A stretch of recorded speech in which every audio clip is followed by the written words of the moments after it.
Buenas noches, que Dios les bendiga en esta noche un poco fresca. Está helado, ¿no? ¿Tienen frío ahí abajo? ¿Sí? Dependiente, si tiene frío tiene que acercarse más a la estufa, si tiene calor, aquí hermanos están en polera, ya.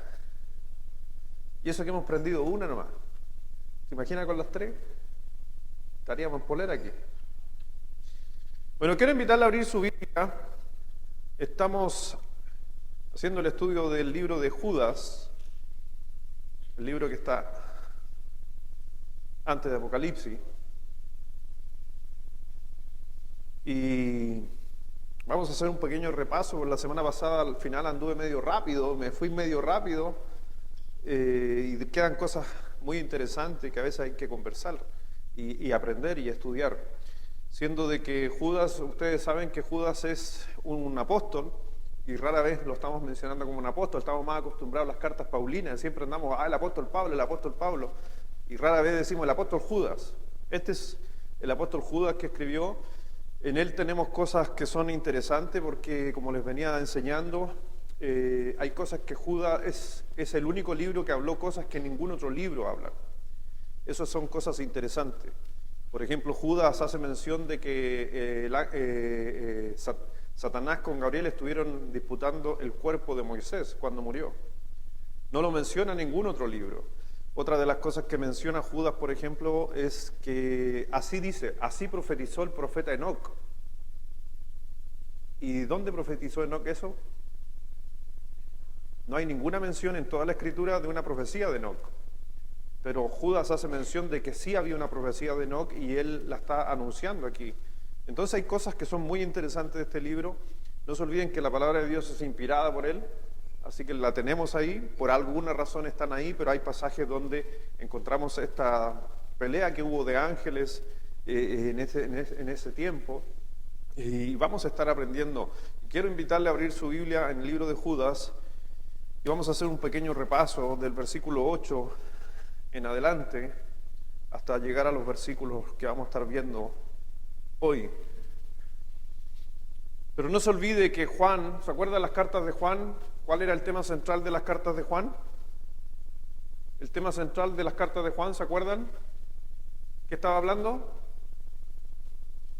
Del amor y versus la apostasía, ¿se acuerda? Del gnosticismo con todas estas cosas que había. Judas no cambia un poco la misma línea y sigue hablando más de lo mismo, pero más hacia la apostasía que hablar del amor. Era lo que estaba viviendo en aquel tiempo. Y dice en el versículo 8, en esta noche vamos a leer el versículo 8 en adelante, dice, no obstante, de la misma manera, también estos soñadores mancillan, o los apóstatas mancillan la carne, rechazan la autoridad y blasfeman de las potestades superiores. Pero cuando el arcángel Miguel contendía con el diablo, disputando con él por el cuerpo de Moisés, no se atrevió a proferir juicio de maldición contra él, sino que dijo, el Señor te reprenda. Pero estos blasfeman de cuantas cosas no conocen, y en las que por naturaleza conocen se corrompen como animales irracionales. Hay de ellos porque han seguido el camino de Caín, y se lanzaron por el lucro en el error de Balaam, y perecieron en la contradicción de Coré. Estos son manchas en vuestros ágapes que comiendo impúdicamente con vosotros se apacientan a sí mismos, nubes sin agua, llevadas de acá para allá por vientos, árboles otoñales sin fruto, 2 veces muertos y desarraigados. Fieras ondas del mar que espuman su propia vergüenza, estrellas errantes para las cuales está reservada eternamente la oscuridad de las tinieblas. De estos también profetizó Enoc, séptimo desde Adán, diciendo, he aquí, vino el Señor con sus santas decenas de millares para hacer juicio contra todos y dejar convictos a todos los impíos de todas sus obras impías que han hecho impíamente y de todas las cosas duras que los pecadores impíos han hablado contra él. Estos son murmuradores, querellosos, que andan según sus propios deseos, cuya boca habla cosas infladas, adorando a las personas para sacar provecho. Vamos a orar y de ahí vamos a estar estudiando estos textos. Padre, gracias Dios te damos en esta noche por permitirnos venir a tu casa, Dios, poder estar estudiando, analizando la Escritura para la edificación de nuestras vidas, Dios, para que también nosotros también estemos atentos en lo que se avecina en los postreros días. Cada día se levantará mucha apostasía y el gran conflicto lo vamos a tener en nuestras iglesias. Ayúdanos, Señor, a estar atentos, a velar, a ver que, mi Señor, tarde o temprano sabemos que va a llegar esto, pero también hay una hermosa promesa que tú vas a venir por tu iglesia. Dice Dios a cada uno, visitas que nos están acompañando, las personas que están siguiendo las transmisiones en esta noche. Gracias te damos, Padre, por todo. Bendice a cada uno en el nombre de nuestro Señor Jesucristo. Amén. Así que lo que vemos aquí es que Judas, en cierta manera, sigue hablando de estas mismas personas que mencionó en el versículo 4, si ustedes lo leímos hace un par de semanas atrás, si usted ve en el versículo 4, habla de algunos hombres, no dice toda la gente, dice algunos hombres han entrado encubiertamente. Eso quiere decir que los grandes conflictos que se estaban viviendo o que Judas está profetizando, en cierta manera anunciando lo que habían dicho otros profetas, está hablando a la iglesia por si acaso. Ya es interesante que las cartas tanto de Juan como de Judas, como la carta de Judas, está hablando de conflictos en las iglesias y no está hablando de cosas en el mundo. Hoy día, no sé, muchas veces nos olvidamos en las iglesias que el gran conflicto, sobre todo cuando venga Cristo, va a ser en las iglesias. Hay que velar, por eso están estas cartas escritas para nosotros, para que estemos atentos a todas estas artimañas que Satanás está ocupando. Y que inclusive dentro de la iglesia, tarde o temprano van a empezar a bajar, y ya vemos algunas de estas costumbres, por ejemplo, que hoy día, como dice también Pablo, que a lo malo le llaman bueno, y hoy día ya hay cosas que le estamos cambiando el término. Hoy día, cuando hablamos de una persona que mata a otra persona, le decimos desquiciado mental. Y según la Biblia, eso es asesinato. Pero si le ponemos desquiciado, estamos diciendo, pero es que hay que entender que tiene un problema en la mente. Cambiamos muchas veces, bajamos nuestros pensamientos a un plano terrenal, siendo que Dios condena algunas cosas. ¿Cómo hoy día se le podría llamar al adulterio?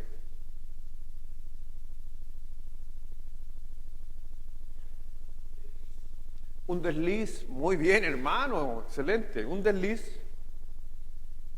¿Qué otra palabra le podríamos llamar al adulterio? ¿Cómo? Traición. Pero la Biblia dice adulterio. La palabra de Dios y los pecados ante Dios siguen siendo los mismos desde la creación hasta el día de hoy. Pero el ser humano tiende a bajar muchas veces, y esto está sucediendo en muchas iglesias, donde hay cosas que están sucediendo y la gente le baja el perfil. No se olvide que esa es una señal de la apostasía. Por eso habla aquí, dice, no obstante, si usted está siguiéndome en el versículo 8 en esta noche, no obstante, de la misma manera también estos soñadores mancillan la carne, rechazan la autoridad y blasfeman de las potestades superiores. Cuando veíamos la semana pasada el versículo 8, encontramos ahí en el versículo 8 encontramos cuatro cosas que habla justamente Judas de cosas que suceden y estaban sucediendo en aquel tiempo y que van a suceder en la iglesia. Para los que tomaron nota la semana pasada, algún pequeño recuento. Primero, que en el versículo 8 dice que el apóstol los describió como soñadores, dice. Si está siguiéndome en el versículo 8, entonces, ¿qué quiere decir que un soñador? Porque el apóstol está dando la figura de que están viviendo en un mundo irreal, de sueño. Por eso, gente que llega con enseñanzas diferentes, con doctrinas diferentes, con pensamientos que no se ajustan a la palabra de Dios, simplemente están viviendo en un mundo irreal, de sueño. No es lo que el Señor estableció. Por eso hoy día encontramos en muchos lugares, yo escuchar a gente que, yo escucho hoy día a gente decir que son apóstoles. Algunos de esos mismos apóstoles escucho decir de que Dios tiene una esposa. Yo digo, viven en un mundo irreal. Otros están diciendo de que Dios no es Trinidad, sino que son cosas totalmente separadas, son soñadores. Y así sucesivamente, el apóstol Judas está diciendo, estos soñadores, Estas personas vivían criticando las doctrinas de Cristo en la iglesia. No eran predicadores de calle, eran predicadores dentro de la iglesia. Y enseñaban dentro de la iglesia, y Pablo también menciona lo mismo, que lo hacen sigilosamente. Porque si se predicara un evangelio de este púlpito diferente, ¿ustedes se darían cuenta? ¿Sí o no? En nuestra iglesia tenemos, no sé, 250, 300 personas los domingos, y aún así hay veces por ahí que dicen que, oh no, que el pastor está enseñando cosas antibíblicas. Mi hermano, tenemos 300 personas que saben doctrina. Algunos con más, otros con menos información, pero llegar a esas conclusiones. ¿Sabe qué? Una de las características de los apóstatas o antibíblicos enseñan doctrina por debajo. No lo hacen del púlpito. ¿Por qué no lo hacen del púlpito? Porque se daría cuenta la congregación. Y si yo enseñara una doctrina antibíblica y yo fuera un apóstata, ¿de dónde la enseñaría? ¿Dónde la enseñaría? ¿En una clase? ¿En un discipulado? ¿En una conversación en mi oficina? ¿En jóvenes, encubiertamente? Pero ¿saben qué? La característica de un apóstata nunca va a ocupar el púlpito. ¿Por qué? Porque todos se darían cuenta. Si yo enseñara, voy a hacer mención, por ejemplo, de algo. Si yo enseñara que la salvación se pierde, ustedes tendrían la capacidad de venir a hablarme conmigo y decir, pastor, acaba de decir una locura. ¿Sí o no? ¿Amén o no? Y espero que lo haga. Si usted escucha una locura como esa, debería venir a hablarlo conmigo. Y decir, pastor, explíqueme bien, escuché mal, se me pasó algo. ¿Qué dice la Biblia en cuanto a la salvación? Y a lo mejor justamente ustedes me dirían a mí, está mal lo que está enseñando. Pero ojo, cuidado con estas cosas, porque los apóstatas no lo hacen públicamente, sino lo hacen secretamente. Una de las consecuencias que vivimos hoy día en este mundo es esa, que en muchos lugares se han levantado doctrinas encubiertamente. Saben que han entrado algunos movimientos doctrinales en algunas iglesias, y yo les digo eso que es triste. No quiero dar nombres ni grupos de denominaciones, pero yo digo que hay algunos que dicen, por ejemplo, que son la elección total del hombre. Hay algunos que enseñan la elección total del hombre. Nosotros no tenemos libre albedrío, no tenemos la capacidad de escoger la salvación, sino que la salvación fue dada por Dios y yo no tengo que hacer nada. ¿Saben que muchos de esos grupos llegan a iglesias, a personas con esos pensamientos y empiezan a sembrar en la gente? Y cuando logran eso, o lo que están tratando de lograr es dar vuelta a la doctrina de esa iglesia, o llevarse a un grupo de personas con esas ideas, pero no lo hacen de aquí, no lo hacen del púlpito, y por lo regular no lo hace el pastor, sino lo hacen otras personas, pero enseñando, por ejemplo, este tipo de doctrina, que la salvación es por elección total de Dios, porque el hombre está depravadamente corrompido, así que no tiene ni siquiera la capacidad de escoger su salvación. Y hago la pregunta, siempre me ha hecho la pregunta con respecto a estos grupos, ¿por qué no abren misiones o iglesias con su pensamiento? ¿No es más fácil? Si yo creo que si yo creo que el Espíritu Santo es de color azul, ¿para qué vengo a una iglesia donde creemos que el Espíritu Santo es invisible? Y empezamos a enseñar que es azul. ¿No es mejor que Él abra una misión o habla a una iglesia donde crean que es azul? ¿No es mejor? Yo creo que sí, pero ¿por qué llegan algunas congregaciones a sembrar aquello? Y ojo, Judas está hablando de este tipo de personas que sucedió hace 2000 años atrás y sigue sucediendo en los tiempos de hoy. Por eso cuando vemos aquí en el libro de, no lo busque, pero lo mencioné la semana pasada, en el libro de Lucas capítulo 11, versículo 21, dice que cuando el hombre fuerte, armado, guarda su palacio, en paz está lo que posee. ¿Qué quiere decir con esto? ¿Qué dijo el Señor? que nosotros tenemos que cuidar la obra. Y hoy día le preguntaba a uno de mis hijos, yo le preguntaba a mis hijos porque ocupando el pasaje de Lucas 11:21, donde Cristo dijo, cuando el hombre fuerte armado guarda su palacio, en paz está el que lo posee. Ese texto lo dijo el Señor Jesucristo como diciendo, si hay una persona que tiene una hacienda y se arma para cuidar esa hacienda, lo está haciendo bien. Es medio complicado el pasaje, ¿eh? No vaya a pensar que... No me atribuyan cosas. Estoy diciendo lo que dice el pasaje. Es como que si yo en mi casa se meten a robar o quieren hacerle algo a mis niños en mi casa, yo como cristiano entonces me voy a echar para atrás y hagan lo que ustedes quieran, denles nomás. O me armo y protejo a mi familia. ¿Entienden lo que estaba diciendo Cristo? Cristo estaba hablando de eso, que hay que ser manso pero no menso. Que si tengo que defender a mi familia, la voy a defender. Eso es lo que estaba diciendo el texto, pero ahora apliquémoslo a la iglesia. La iglesia tiene que defenderse a sí mismo.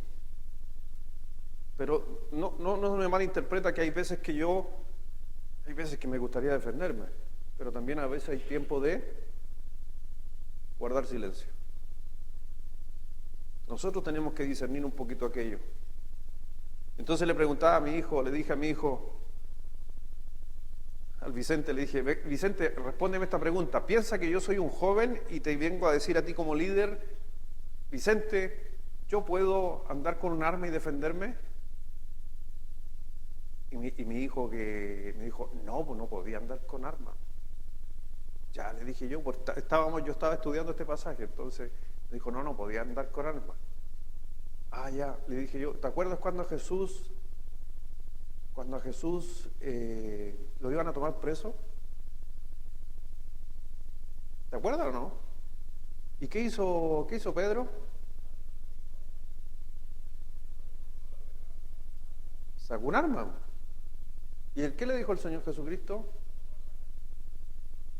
Guárdala. O le dijo, no deberías andar con eso, guárdala. ¿Sabes por qué? Porque hay otros pasajes donde el Señor mandaba a sus discípulos a que estuvieran protegidos por si los asaltaban. Solamente decirte que es una forma simbólica. Tenemos que protegernos entre nosotros, sobre todo si esta es la casa de Dios. Pero no se vaya al chancho. No traiga una pistola de acá. Es un ejemplo nomás. Ahora, la segunda cosa que el apóstol Judas en el versículo 8 nos dice justamente que él identificó de los apóstatas que a la final contaminaban su propio cuerpo. Ese contaminar su propio cuerpo también lo menciona el apóstol Pablo en Corintios, que tiene que ver con la inmoralidad. Muchas veces, algo que hemos escuchado entre los pastores, cuando hay conflictos de apostasía o conflictos muchas veces en las iglesias, eso es un comentario de los pastores en general, siempre y cuando hay conflicto, no sé por qué siempre tiene que estar metida la inmoralidad. Es como un imán, donde hay inmoralidad, hay conflicto. Y eso es lo que estaba mencionando justamente Judas en el versículo 8, dice, no obstante, de la misma manera también estos soñadores mancillan, ¿qué cosa? La carne, ¿ya? Honroso sea el lecho sin mancilla. Habían problemas ahí de estos mismos hombres que tenían conflictos, quizás de adulterio, no lo sé, pero el apóstol está mencionando aquello. Pero también dice que, versículo 8, después de mancillar la carne, dice, rechazan, ¿qué cosa? La autoridad. Esa es la tercera cosa que menciona el apóstol aquí. Está diciendo que el gran conflicto de estas personas, de los apóstatas, muchas veces tiene que ver con la autoridad. Tienen conflicto de autoridad. Hoy día estamos en un periodo donde nuestros jóvenes, nuestros hijos, que no han sido formados con principios cristianos, el gran conflicto de ellos hoy en día es problemas con autoridad. El mundo ha quitado la autoridad. El mundo ya no pone en una posición a los profesores, ya no ponemos a una posición a los carabineros, ya no ponemos a una posición a una persona que tenga autoridad. Y es interesante porque el apóstol no puso condiciones de autoridad, sino que él dijo que basta con que alguien sea autoridad, y la función de un creyente, ¿cuál es? Respetar. Si un carabinero es ateo y me detiene, ¿no lo voy a respetar? ¿O sí? Aunque su doctrina es diferente, o no cree ni siquiera en Dios, pero es una autoridad. Entonces hay que entender que a veces no estamos de acuerdo con algunas cosas, pero el gran problema que tenemos muchas veces, el no estar de acuerdo no es el problema, es no respetar la autoridad. ¿Usted puede estar de acuerdo con una autoridad? ¿Estar en desacuerdo con una autoridad? Totalmente. Pero no, por si acaso, nunca se levante sobre una autoridad. Nunca lo haga. Aunque usted tenga la razón. Es lo que nos demanda la Escritura. Romanos capítulo 13, si después lo quiere leer y buscar, se va a encontrar donde el Señor nos demanda a nosotros que tenemos que orar por las autoridades. El Señor Jesucristo, o quizás hombres en los tiempos antiguos, cuando Hitler persiguió a la iglesia, no encontramos ningún escrito donde decimos que la iglesia tenía que, o los judíos, levantarse contra Hitler, sino que dice, escapa o huye, y no ir en contra de la autoridad. Por eso aquí encontramos varias cosas. La primera, como le mencioné, número 1, ¿cuál era el conflicto? Para los que estaban tomando nota, ¿cuál era el primer conflicto? Dice que eran soñadores. El segundo, mancillan su carne, contaminan el cuerpo. Número 3, rechazan. Y número 4, que nos dice el versículo 8, que blasfeman las potestades superiores. Ya ni siquiera se trata de obedecer, sino se trata de blasfemar. Hablar en contra, hablar mal de una persona, o no más que de una persona, hablar mal de una autoridad. Nosotros como cristianos no debemos hablar mal de alguna autoridad. ¿Deberíamos hablar mal de los profesores, de nuestros hijos? ¿Deberíamos hablar mal de nuestro alcalde? ¿Deberíamos hablar mal del presidente? ¿Deberíamos hablar mal del pastor? Y lo está diciendo Judas. Por eso nosotros tenemos que estar pendientes de lo que Judas estaba diciendo, porque si estas cosas suceden, entonces la apostasía está cada día más cerca. No podemos dejar que nuestros hijos hablen mal de nuestros maestros de escuela dominical. No se puede, papá, no podemos. Si usted tiene a sus hijos en la iglesia, no puede prestarse justamente para eso, porque es símbolo justamente del conflicto. ¿Se acuerda usted de lo que había del conflicto del caballo de Troya? ¿Se acuerda cuando querían conquistar? Es lo mismo, el mismo concepto, desde adentro, y poder haber entrado a la ciudad, poder destruirla desde adentro, porque de afuera no se puede. Y es por eso que Satanás, sabiendo esto, no manda dardos de afuera. No son inconversos, no son ateos tirándolos a nosotros bombas. ¿Saben? No es la autoridad que está atacándonos hoy en día. Los grandes conflictos que se están viviendo hoy día en las iglesias cristianas son entre los mismos cristianos. Entre los mismos pastores, entre los mismos grupos paraeclesiásticos. Es increíble. Versículo 9. Dice, pero cuando el arcángel Miguel contendía con el diablo, estaban peleando, disputando con él por el cuerpo de Moisés, no se atrevió a proferir juicio de maldición contra él, sino que dijo, el Señor te reprenda. Bueno, aquí hay varias, es un pasaje que es medio complejo porque no hay menciones más de esto en la Biblia, y algunos teólogos, como hay tan poquito, podemos caer muchas veces en dar una interpretación que no es la correcta, pero a nivel teológico muchos miran esto, tomando el pasaje anterior, que ni aún Miguel tuvo la capacidad de rebelarse contra una autoridad. Porque Satanás era una autoridad.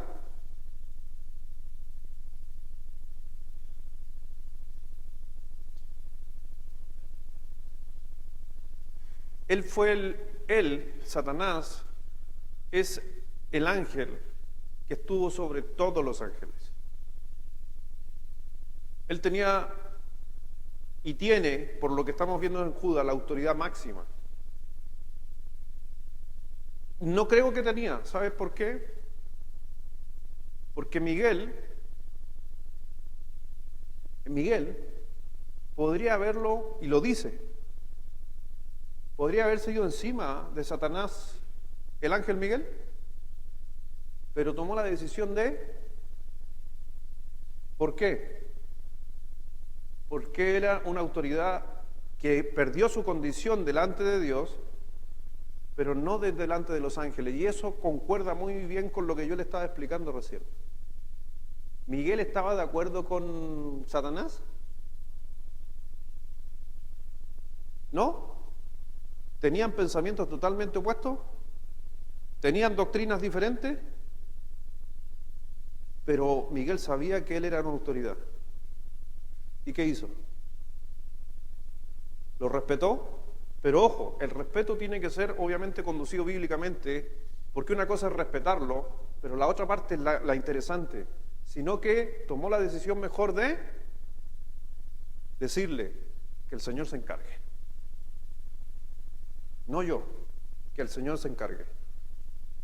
Y ese es uno de los muy buenos consejos que debemos tener en nuestras vidas. Cada vez que usted considere una injusticia sobre usted, no usted sea un juez, sino simplemente usted diga que Dios se encargue. Ascua de fuego acumula sobre las cabezas de la gente que muchas veces hace cosas incorrectas. Cuando tú le dices al Señor, Señor, encárgate tú.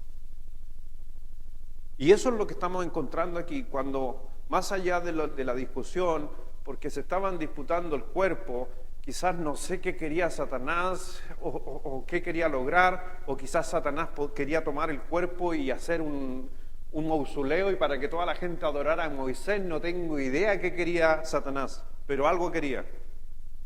Y no lo logró, porque Dios se encargó. Y acuérdense que después nuevamente Moisés aparece en el monte de la transfiguración. Yo no sé qué quería Satanás, no, la Biblia no me dice mucho, pero sí es el tema más importante, es que Miguel justamente estaba luchando con el diablo, disputando con él por el cuerpo de Moisés, pero dice, no se atrevió a maldecir. Siendo de que Satanás era malo, sí, él guardó silencio. Acuérdense que Satanás creyó que podía destronar a Dios y apartar de él el control justamente de Dios del universo, pero Dios no lo permitió. Así que no sé qué quería Satanás, no sé si no quería que se sepultara allí, o quizás quería que la gente terminara adorando en la tumba de Moisés, no tengo idea, pero ese no era el punto, sino que simplemente el punto de aquí en el versículo 9 era justamente que va tomado de la mano con la sumisión. Versículo 10. Pero estos, ¿quiénes son estos?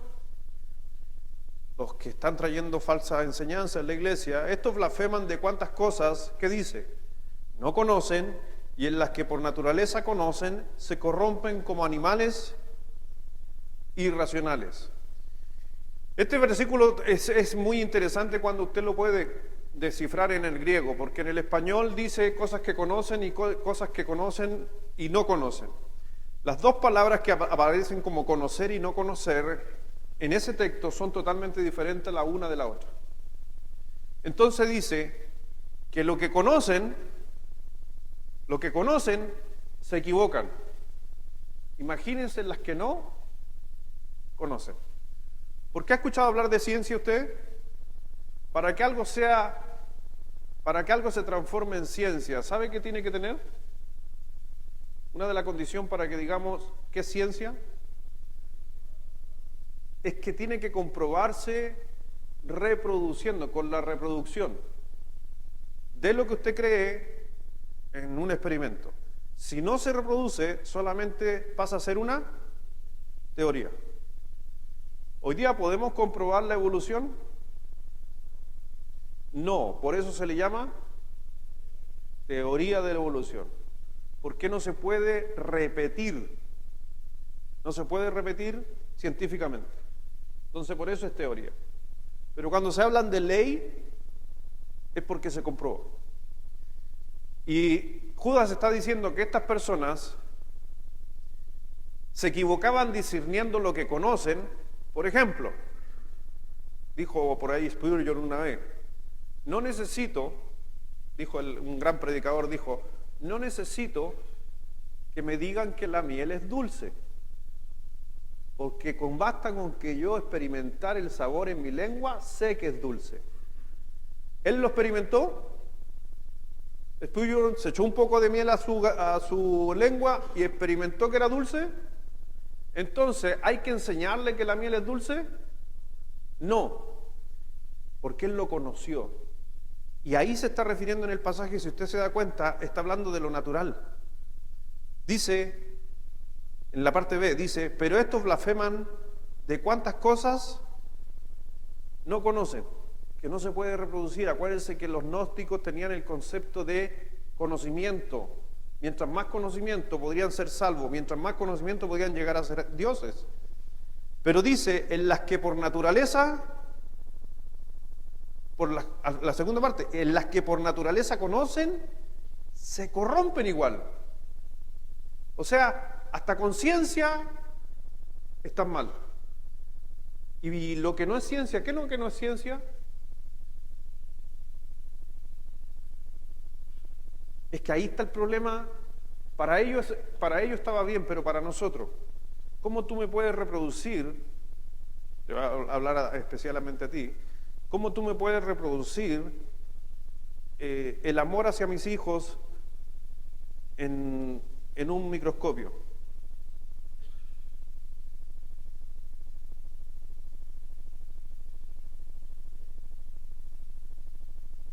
Ya, si es fe, entonces no se conoce. Pero no porque no se pueda reproducir, para mí no es verdad, no quiere decir que no es verdad. No sé si me estoy dando, me doy a entender o no, no mucho más o menos. Según el mundo, yo tengo que reproducir algo para decir que existe. Pero el amor, ¿cómo lo puedo reproducir? O la fe. No lo puedo reproducir, pero no quiere decir que porque no lo pueda reproducir no existe. Solamente que Judas está diciendo, esto no, dicen que, por ejemplo, el amor no existe, porque no se puede demostrar científicamente que existe. Y Judas dice, pero aún las cosas que sí se pueden demostrar, la corrompen igual. Eso es lo que está diciendo Judas. Ahora me doy a entender, ¿o no? Y hay cosas que nosotros, como la fe, no tenemos, mi hermano, como fe, no tenemos cómo demostrar a través de un experimento la fe. Porque por eso se llama fe, como dice Hebreos capítulo 11, versículo 1, es una certeza que yo creo, aunque no lo veo. Y muchos de nosotros tenemos que movernos en nuestra vida por fe. ¿Y la fe, sabe cuál es el mejor sinónimo de fe? Y que se muy mal interpreta, es la palabra confianza. Es el sinónimo de fe. ¿Yo confío en mi señora? Sí. ¿Tengo fe en ella? Sí. ¿Lo veo? No. ¿Pero tengo la certeza? Sí. Y no estoy hablando de una fe salvadora. Estoy hablando de una fe que yo sé que lo que ella va a hacer, siempre va a ser lo que yo pienso que ella va a hacer. ¿Me puedo equivocar? Sí, eso es confianza. Por eso cuando ocupan el pasaje dice, maldito el varón que confía en el hombre, lo que hay que entender con ese pasaje en especial es que se está refiriendo cuando yo pongo esa misma fe que pongo en Dios, se la pongo sobre una persona. No hay ninguna, ojo, nadie puede reemplazar a Dios. Y mi fe que yo le tengo a Dios no es la misma fe que yo le tengo a mi señora, porque yo sé que mi señora me puede fallar, pero confío en ella. Y la Biblia, por si acaso, ¿sabes qué te estoy tratando de decir con esto? Es que entre nosotros tenemos que tener confianza. Si el Gino, que lo conozco, lo voy a tomar de ejemplo, lo conozco más que al resto, si el Gino me fallara y en 2 semanas más, en un mes más me dice, pero pastor, confía en mí, ¿qué tengo que hacer yo como cristiano? Como cristiano.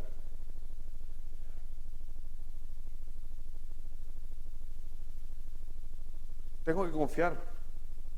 Pero algunos van a decir, no, pero es que la Biblia dice, maldito el varón que confía en el hombre. No, es que yo no tengo la fe de Dios sobre él, pero tengo que confiar. Es muy de la mano con el perdón. ¿Cuántas veces tenemos que perdonar? El Señor dijo, las veces que sea. Pero no porque algo yo no lo pueda comprobar científicamente, no quiere decir que existe. Y el Señor estaba tocando a través de Judas a estas personas que dicen que corrompen todo, o sea, hasta lo bueno lo corrompen. Imagínense lo que no conocen.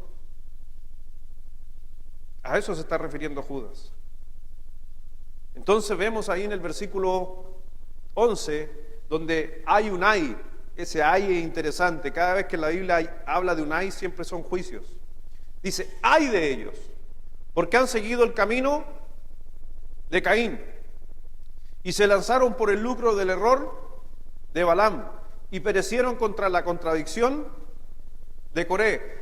Aquí Judas está hablando de errores que se cometieron en el pasado, en algunas circunstancias y también algunas personas. Cuando habla justamente de Caín, si usted busca en su Biblia, en Génesis capítulo 4, versículo 7, búsquelo en Génesis 4, 7, vemos justamente que Judas está recordándonos a nosotros los cristianos que hombres como los que estaban en aquella iglesia que Judas está escribiendo, dice eran apóstatas, estaban enseñando doctrinas diferentes, son exactamente igual que Caín. Entonces, si usted quiere saber qué características tenían esos hombres, usted va a tener que ir ¿a dónde? A Génesis. ¿Y cuál era la característica principal de Caín?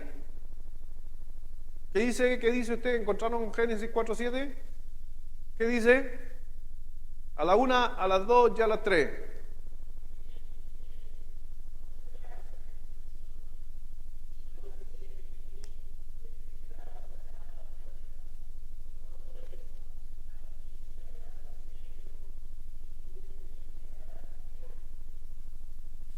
Si usted se da cuenta, lo que está diciendo que Caín por si acaso, es una persona que estaba viviendo bajo una apariencia. Y una apariencia que es lo mismo que está sucediendo en los pasajes anteriores. El gran problema de Caín es que él quiso hacer las cosas a su pinta.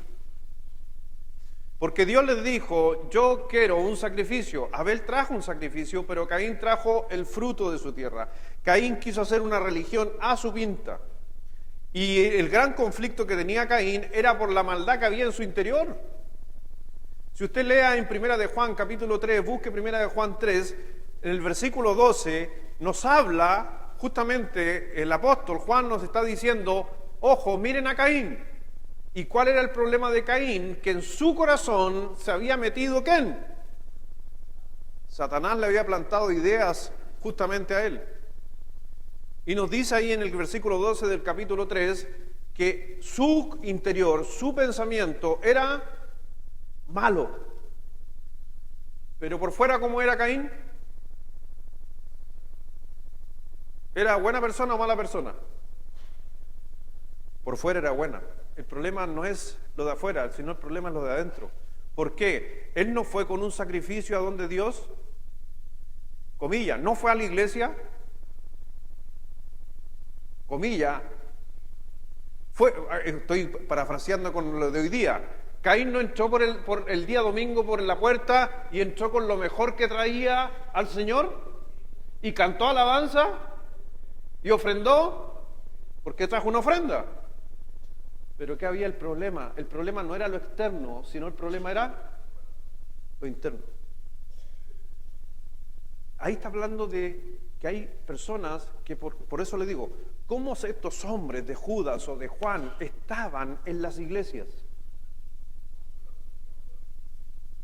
La que quiera, una nomás sigo.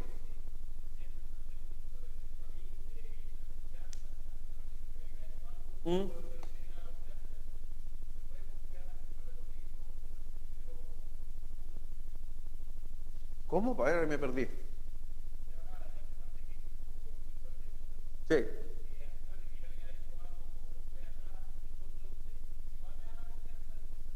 Sí.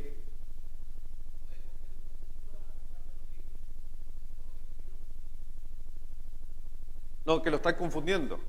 Porque ese Judas no es el Judas Iscariote. No, el hermano, este Judas es el hermano de Jesús. No, no, no. Y hay que diferenciar algo. Gracias por la pregunta, porque la pregunta igual aclara algo. La confianza que me estoy refiriendo, ¿por qué te apunté a ti? Porque es una confianza entre hermanos. Somos familia. Pero la gente del mundo, y por eso el apóstol Juan, el apóstol Pablo, mismo Judas, cuando hablamos de alguien que no es cristiano, ahí cambia la posición. Po. Sí, po. Porque las cartas fueron escritas para hermanos en la fe. Y si hay un conflicto en hermano con la fe entre yo y contigo, somos hermanos en la fe con un mismo Padre, deberíamos solucionar los problemas. En Mateo capítulo 18, si tú tienes algo contra alguien, ve y dile. Si te has escuchado, lo has ganado. Si no, busca un testigo y traten de ganarlo. Y si te escuchó, lo han ganado. Y si no, recién hablen con la iglesia y ténganlo por gentil.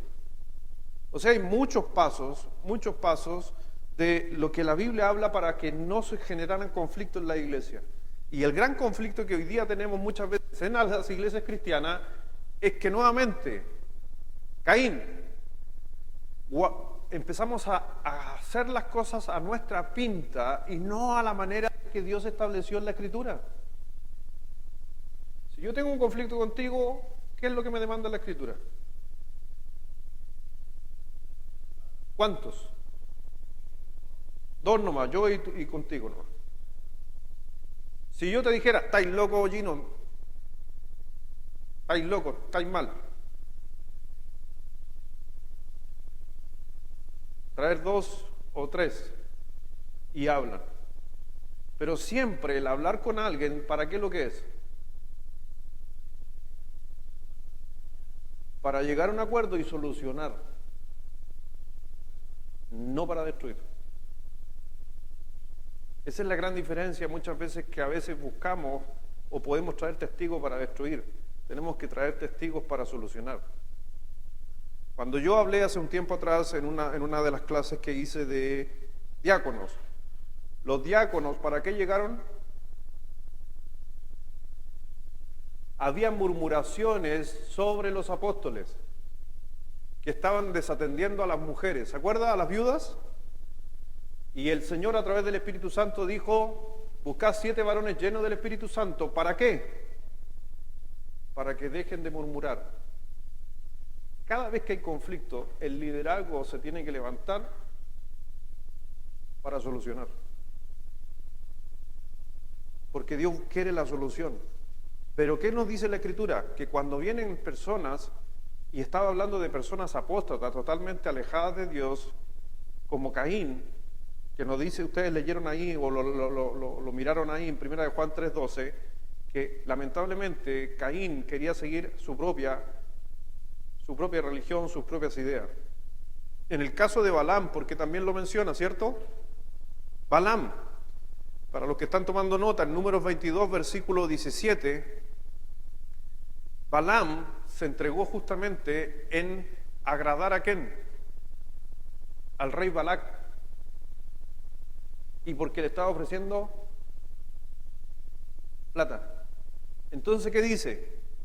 Hay algunos apóstatas que están en las iglesias para ser adulados. Porque quieren sacar beneficio hacia ellos, hacia su ser. Esos apóstatas, el apóstol Juan, Judas los mencionó como son igual que Balaam. ¿Ya? Son igual que Balaam. Acuérdense que Balaam era un hombre de Dios que terminó siguiendo al rey Balac, el rey de Moab, y porque le ofreció prestigio y plata, y él se volcó. Entonces hay mucha gente a veces que está en la obra de Dios porque quiere honra, quiere fama, quiere prestigio. Judas los mencionó como los Balaam. Y por último menciona al de Coré. ¿Cuál fue el gran conflicto de Coré? En número 16.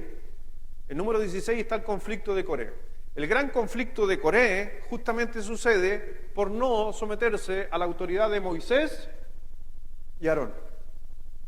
Y si ustedes buscan números 26-61, ¿qué hicieron los de Coré? Dice que clamaron o hicieron cosas para traer fuego extraño. O sea, cosas totalmente antibíblicas. Empezaron a practicar con la gente. Y ahí el Señor los eliminó a cada uno de ellos. Por eso dice la Biblia, hay de ellos. Versículo 12. Sigue hablando de estos apóstatas que estaban en los tiempos de Judas.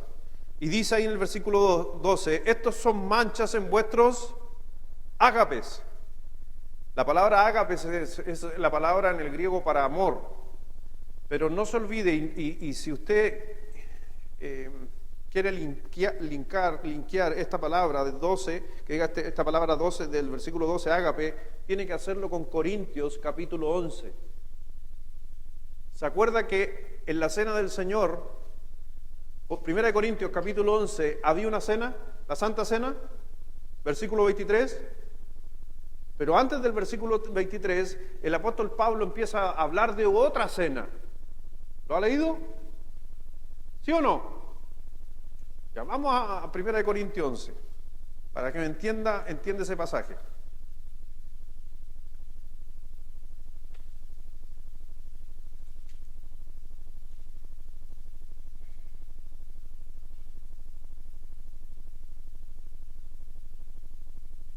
Versículo 17.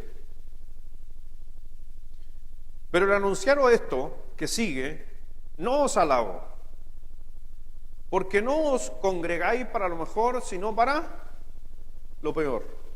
Pues en primer lugar, cuando os reunáis como iglesia, oigo que hay entre vosotros divisiones y en parte lo creo. Y eso me gusta el versículo 19, porque es preciso que entre vosotros haya disensiones para que se hagan manifiesto entre vosotros los que son aprobados o maduros. Versículo 20, cuando pues os reunís vosotros, esto no es comer la cena del Señor. Cuando ustedes se juntan, le dice a la iglesia del apóstol Pablo, cuando ustedes se juntan y comen entre ustedes, versículo 21, porque el comer cada uno, dice, se adelanta a tomar su propia cena. Y uno tiene hambre y otro se embriaga. Pues, ¿no tenéis casa en que comáis y bebéis? ¿O menospreciáis la iglesia de Dios y avergonzáis de los que no tienen nada? ¿Qué os diré? ¿Os alabaré? ¿Y qué dijo el apóstol Pablo? En esto no os alabo, para que entienda lo que está sucediendo en Corintio. La gente traía comida. Había gente pobre, había gente de mucha riqueza. Y habían estaban estos apóstatas, que esos apóstatas a la final iban a puro comer y a embriagarse en esta famosa cena, llamada cena de ágape. Pero si usted lee del versículo 23, ya no es la cena de ágape, sino era la segunda cena que venía. ¿Cuál era la segunda cena? La cena del Señor. Entonces, cuando usted lee Corintios, tiene que entender en Corintios, capítulo 11, del 17 en adelante, habla primero de la cena de ágape y después de la santa cena. Que era lo mismo, simbólicamente, la cena de ágape era lo mismo que sucedió cuando el Señor Jesucristo se juntó con sus apóstoles. ¿Se acuerdan? ¿Qué hubo primero antes de la santa cena, en la última cena? La cena pascual. ¿Se acuerdan? ¿Cuántas cenas hubieron también en la última cena? 2 cenas. La cena pascual, y en esa cena pascual ¿estaba Judas? Sí. Termina de cenar y Judas se va a entregarlo. Cuando Judas se fue a entregarlo, el Señor hizo la segunda cena llamada Santa Cena. Por eso dice que el que volviere y metiera su mano en mi plato, se está refiriendo a Judas porque era la segunda cena. Entonces hay que entender que es una réplica, no es el mismo simbolismo, pero es la réplica. Hubieron dos cenas, hasta que el apóstol Pablo escribe en 1 de Corintios. ¿Y qué sucedió con los años posteriores? El apóstol Pablo dice, si se van a juntar y se van a juntar a comer y a embriagarse y a hacer cosas que no son correctas, mejor no lo hagan. Y desde el primer siglo en adelante, las cenas de ágape fueron desapareciéndose. Y es por eso que nosotros no cenamos antes de la Santa Cena. Aunque hay algunas iglesias que sí lo hacen, pero nosotros no lo hacemos porque también no hay mucho registro de que se siguió haciendo. Y Judas, ¿a qué se estaba refiriendo? A esa cena. ¿Entiende después de toda la explicación? Vamos ahora al versículo. Versículo 12. Estos, los apóstatas, son manchas en sus comidas. Estos vienen a manchar la unión, la cena, el compañerismo, vienen a manchar. ¿Está entendiendo ese texto? Que comiendo, ¿qué dice? Impúdicamente, o sea, glotonería, gula, con vosotros apacientan, o en otras palabras, quieren llenarse buscando el beneficio propio nomás, el resto no le importa nada. Esa es una característica de personas que no les interesa el resto, les interesa a sí mismo. Se quieren llenar a sí mismos, quieren sacar provecho de sí mismos y el resto le da lo mismo. Por eso mire lo que dice Judas, nube sin agua. ¿De qué sirve una nube sin agua para un agricultor? Nada, pues entonces hay gente, nube, aunque la nube la vemos o no, y se viene, la nube trae agua y a la final no traía nada agua, puro humo, como diríamos por ahí, ¿ya? ¿Cierto? Venta de humo ahí al fondo. ¿Y qué dice? Llevadas de acá para allá por los vientos. Árboles no dan ni sombra, sin fruto, 2 veces muertos y desarraigados, o sacados o cortados. Si usted se da cuenta cómo el apóstol está hablando justamente de estas personas que están trayendo realmente conflictos y que a la final le están buscando el beneficio propio. Y dice versículo 14, de esto, si usted se da cuenta, o me salté, no, versículo 13, que sigue hablando más de lo mismo, fieras, ondas del mar, que espuman, ¿qué dice? Su propia vergüenza, estrellas, andan nomás, para los cuales está reservada eternamente la oscuridad de las tinieblas. De estos también profetizó, ¿qué dice? De estos también profetizó Enoc, séptimo desde Adán, diciendo, he aquí vino el Señor con sus santas decenas de millares.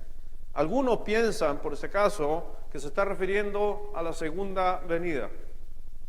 Porque Enoc tiene una figura especial, que Enoc es una imagen representativa de la iglesia. ¿Por qué?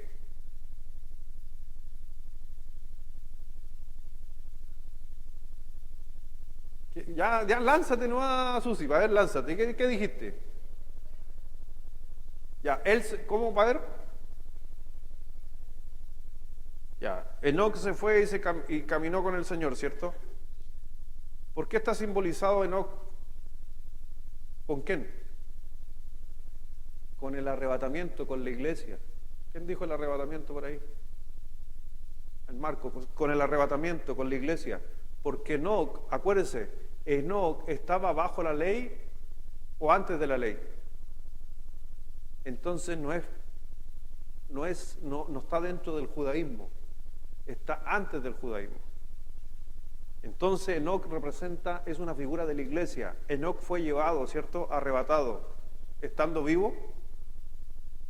¿Y qué va a pasar? Dice Tesalonicense, cuando suene la trompeta, ¿cierto? Con voz de mando, con trompeta de Dios, descenderá del cielo y los muertos en Cristo resucitarán primero. Y luego, todos los que hayamos quedado, sea gente viva como Enoc, es un acto representativo, ¿ya? Por eso es importante cuando Judas está mencionando a Enoc, porque está conectando a la iglesia y dice que va a volver en un futuro con millares. ¿Quiénes son esos millares? Algunos dicen ángeles, para mí yo veo que es la iglesia.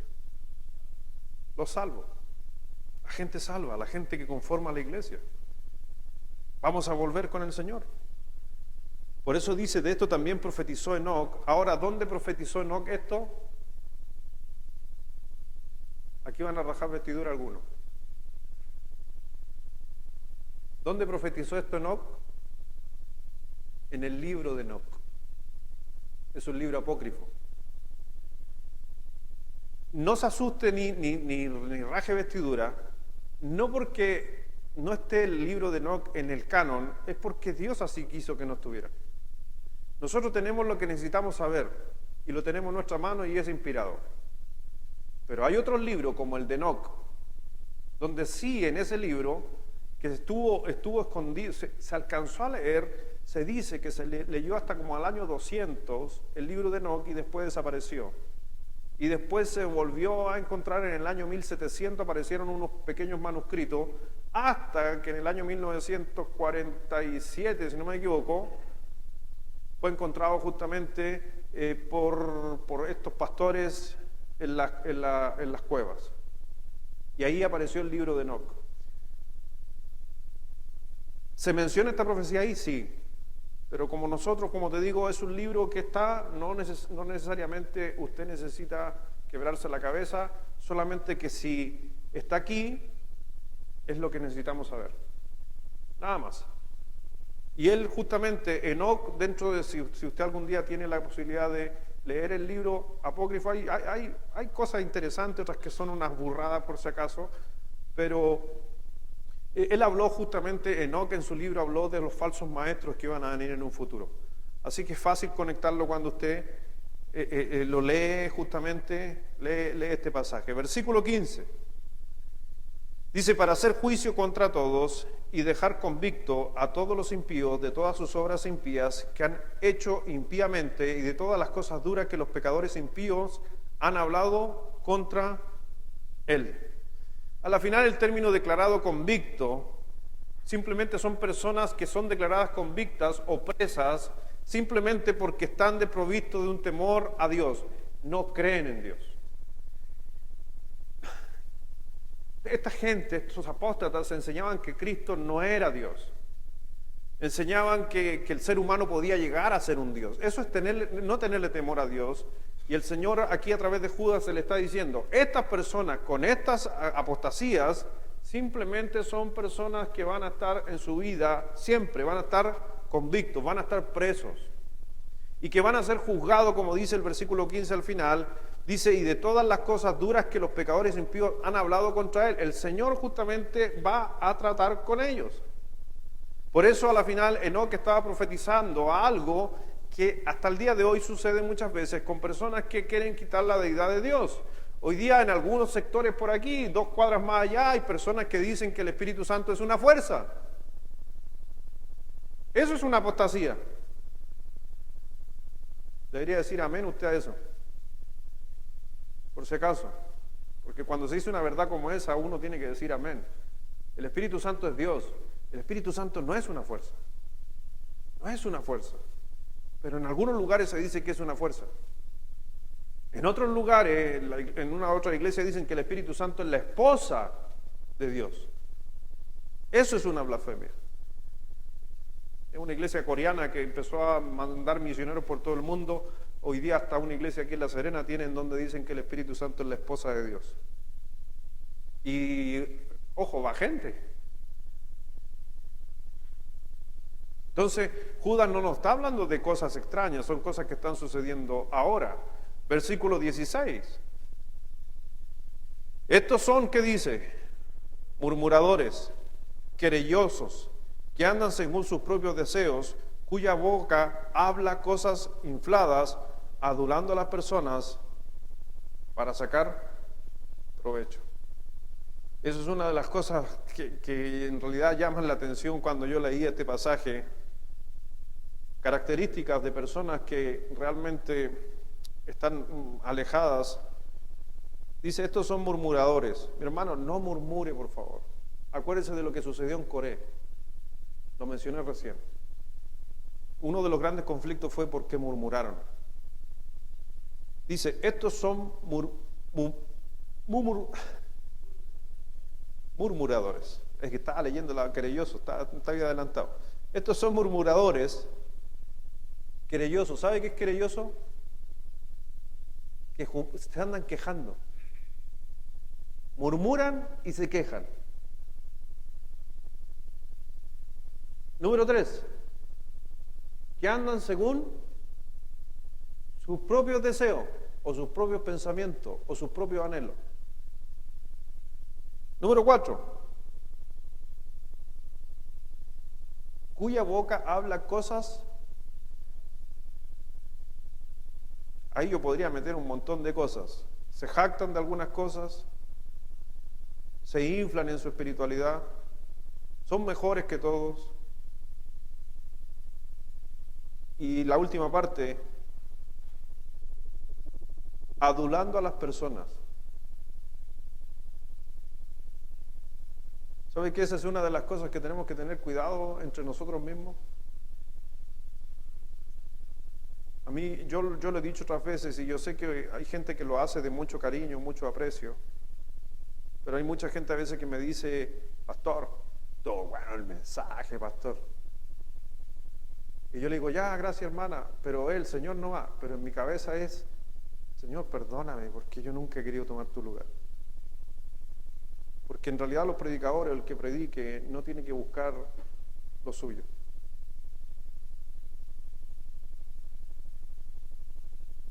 Yo tampoco necesito decirle a algunos de ustedes o adularlo a ustedes para conseguir algo, no necesito nada. Y usted no necesita adular a alguien para conseguir algo. No necesita, por ejemplo, la Carla Moraga, que está ahí la Carla Moraga. La Carla Moraga no necesita decirle a una hermana o un hermano, oye, que cantas precioso, que espectacular, eres la mejor voz de la iglesia. ¿Te gustaría ser parte de mi equipo? Eso es adular. Porque está pensando en qué? En su ministerio, no está pensando en realmente para lo que es. Es un ejemplo nomás Carla Moraga, ¿ya? Así que no le diga al Gino que cante para ti. Como siempre te está tirando flores ahí al grupo Alabanza con el hermano Eligio. Un saludo al hermano Eligio. Pero no necesitamos adular personas para sacar provecho de las personas ni para conseguir cosas. Pero estas personas que dice la Escritura en el libro de Judas, en la apostasía de los últimos tiempos, justamente iba a suceder, donde personas iban a andar murmurando, querellosos, quejándose, andando según su propio deseo, cuya boca habla cosas infladas y adulando a las personas para sacar provecho. Nosotros como iglesia no podemos permitir justamente aquello, y yo les digo a ustedes, si les gustó el sermón que prediqué el día domingo, denle gracias al Señor. No le dé gracias a los pastores, porque esa es una gran lucha que tenemos los pastores constantemente, y lo que menos quiero es recibir la honra de la palabra que ya fue predicada y enseñada desde hace 2000 años atrás por el Señor y sus apóstoles, y no por mí. Acuérdese lo que dice la Escritura, que toda enseñanza en una iglesia se basa en la doctrina de los apóstoles, y es por eso que el Señor eliminó a los apóstoles y paró con los apóstoles y les dio ahora otra autoridad, apareció otra autoridad que fueron los pastores, y los pastores lo único que tenían que hacer era enseñar la doctrina de los apóstoles. Si alguien se llevara un aplauso o algo, deberían ser los apóstoles, porque lo mencionó justamente el apóstol Pablo, yo soy apóstol de Jesucristo. Ustedes no pueden negar mi apostolado, les dice a los de Corintios, y me están mirando en menos. ¿Qué se creen ustedes si yo soy el último de los apóstoles? Él marcando porque lo estaban tirando para abajo. Pero después de ese cuenta, de que el Señor mismo, el Señor Jesucristo, en el libro de Efesios, nos dice que llevó cautiva la cautividad de los hombres, y eso de que fue y volvió, después dice, y dio dones a los hombres. Y Él mismo constituyó apóstoles, pero después va decayendo y termina en pastores maestros. Y ahí paramos. ¿Y qué es lo que hace un pastor? Tomar a la grey y llevarla a comer pasto. Pasto que no sembró, pasto que no plantó, pasto que no regó. ¿Por qué que nace eso? El Señor, pues. ¿Me entiende? En cambio los apóstoles, ¿saben qué hicieron? Sembraron. ¿Y quién regó? El Señor. Por eso era la pelea. ¿Se acuerda que yo soy de Pablo, yo soy de Cefa, yo soy de esto? ¿Y qué dice? Apolo sembró, el otro regó, pero el Señor da el crecimiento. ¿Y los pastores? No son mencionados. Porque los pastores, les digo, yo te digo, me siento privilegiado porque Dios a uno lo llama y lo ocupa, pero en realidad no somos nada. Santiago. Si quiere saber algo más de los apóstoles, puede leer Hebreos capítulo 13. Y a muchos no les gusta. No sé por qué será. Santiago capítulo 2, versículo 1.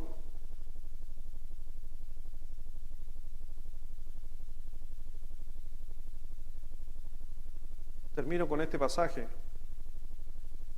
Hermanos míos, que vuestra fe, ¿en quién? En nuestro glorioso Señor Jesucristo sea, primero, no hagamos diferencia entre nosotros. La iglesia de Dios no puede tener diferencia. Si somos una gran familia, en mi familia yo no hago diferencia. El otro día hablaba con uno de mis hijos que es adoptado. Se portó mal. Bueno, se pasa portando mal. Todos se portan mal. Vos sobre todo. Pero lo traje aquí al frente y le dije a mi hijo, yo te trato exactamente igual que a mis otros hijos y yo no hago diferencia entre ti y ellos. Los amo a los dos por igual. Así como le exijo a ellos, te exijo a ti. ¿Estamos de acuerdo? Sí, papá. Ok. ¿Se imagina yo hiciera excepción de personas? ¿Usted cree o usted sabe que en algunos lugares se hace? ¿Pero qué va a pasar con ese niño? ¿Qué va a pasar con ese hijo? Dos cosas pueden suceder, que es lo que yo he visto en los años. Que te odien a ti o que odien a sus hermanos. Porque si yo como papá favorezco a él, a lo mejor él, por el amor que me tiene, no va a tener problema conmigo, pero lo va a tener con él. Él va a pensar que él era el robo, él robaba el amor de su papá. Y esa es la lucha que tenemos los que hemos adoptado y tenemos más hijos de uno, es que eso hay que marcarlo siempre. Hijos adoptados son hijos y son criados igual, en el amor. Por eso, en la iglesia, ¿fuimos adoptados? ¿Somos adoptados o no? Por Jesucristo. Entonces no tiene que haber diferencia entre nosotros, porque el Padre nos ama a todos por igual. Versículo 2. Porque si en vuestra congregación, oye, ¿por qué la iglesia, ve? Entra un hombre con anillo de oro y con ropa espléndida, y también entra un pobre con vestido andrajoso, y miráis con agrado al que trae la ropa espléndida y le decís, siéntate aquí en un buen lugar, y decís al pobre, estate tú allí en pie, o siéntate aquí bajo mi estrado. ¿No hacéis distinciones entre vosotros mismos y venís? ¿Qué dice? Ese es el gran problema también que tiene la iglesia, que yo no sé ¿De dónde se apareció que la iglesia, y cuando hablo de iglesia hablo de la gente que compone una congregación, en vez de ser ovejas, empezamos a ser jueces? Y juzgamos al que se viene allá y se sentó allá, juzgamos al de allá, juzgamos al que predica, juzgamos al del otro, juzgamos a todo el mundo. Las ovejas no se juzgan. Las ovejas se cuidan entre ellas en un solo rebaño porque no saben defenderse. Y eso es lo que hace la unidad.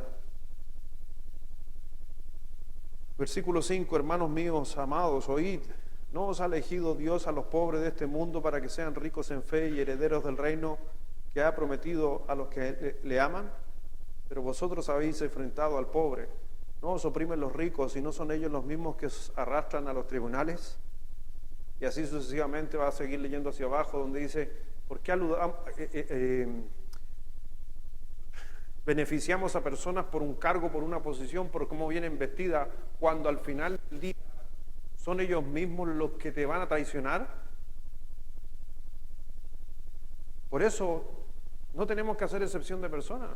Debemos necesitarnos los unos a los otros, pero lo que estaba sucediendo en Judas eran personas que al final estaban para sacar provecho de sí mismos. Por eso dice el versículo 17 de Judas, pero vosotros, amados, tened memoria de las palabras que antes fueron dichas por los apóstoles de nuestro Señor Jesucristo, los que os decían, en el postrer tiempo habrá burladores que andarán según, ¿qué dice? Sus malvados deseos. Estos son. El gran problema cuando dice malvado deseo, ¿sabe cuál es el gran mal deseo del ser humano? Y no lo digo yo, lo dice inclusive en la área de la ciencia, si se puede llamar ciencia a lo que es la psicología. ¿Sabe cuál es el gran conflicto del ser humano? ¿Qué es lo que el ser humano quiere?